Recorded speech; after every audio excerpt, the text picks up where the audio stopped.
peoples, good morning! So for today, kasi marami kaming bahaw na kanin, gagawa natin ng paraan para ito ay makain at mapakinabangan pa. Also, pwede din to sa mga batang picky eater, like yung mga batang hindi kumakain ng gulay or hindi maagang na-introduce sa gulay, ito yung ginagawa.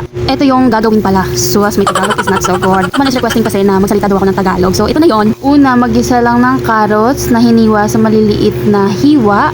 Sunod mo yung bawang, sibuyas, at syempre may repolyo kami. So ilagay na din natin para mas colorful yung sinangag natin or yung kalo-kalo sa Ilonggo. Isutay lang natin hanggang sa maluto yung mga gulay na nilagay natin kasi madali lang naman maluto to. Tapos lagay mo na yung beaten egg.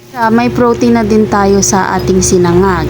So antayin lang itong maluto, halu-haluin lang, and then scrambled mo na siya kasi lalagay na natin yung kanin.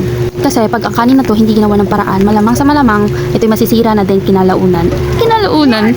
So for added flavor, naglagay na ako ng oyster sauce dyan, liquid seasoning, and then halu-haluin lang para mag-incorporate lahat ng pampalasa. Mas maganda to if yung kanin natin is medyo buhaghag, kaso nga lang pag kami nagsaing medyo malata kasi mas gusto namin yun. Ang daming kasi charot. Nag-add na din pala ako ng asin dyan para ma-achieve ko yung gusto kong lasa sa sinangag. Ayun lang, pagkatapos ng maraming halo-halo, tapos na ang ating sinangag.